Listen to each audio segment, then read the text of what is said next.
Lakshmana Temple and the Shiva as Lord of the Dance, or Nataraja, are two pieces of either architectural art or just art in the Hindu culture.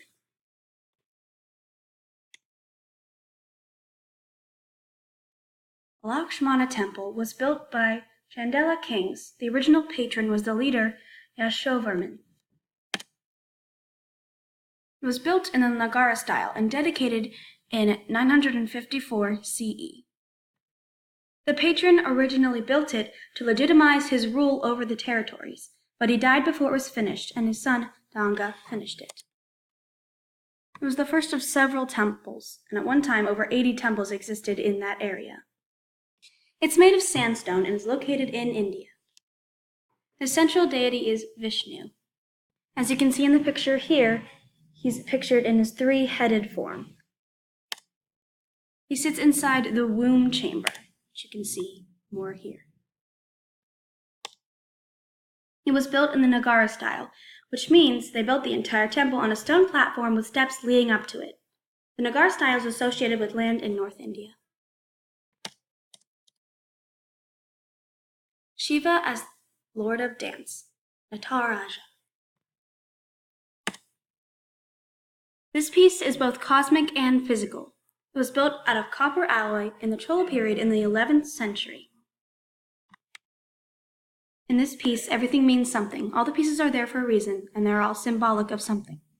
The circle of fire symbolizes the constant cycle of life and death, destruction and regeneration.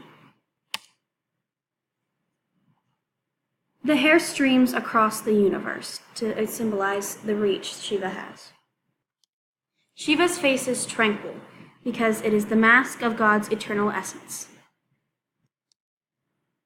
The upper right hand holds the damaru. It's a drum whose beats are synchronized with the act of creation and the passage of time.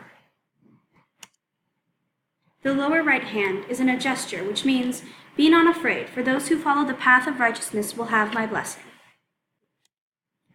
The upper left hand holds the flame of destruction, the same flames you can see which are circling the entire piece.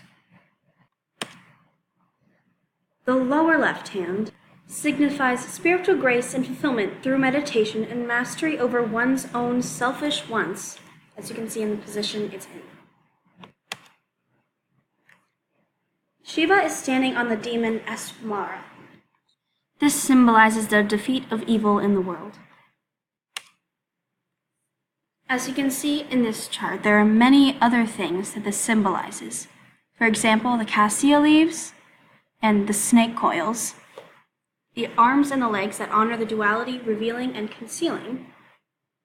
Shiva, as the Lord of Dance in his cosmic dance, shows the world from its birth to its destruction and its rebirth. With all of its symbolism, it's no surprise that it is still wondered at today.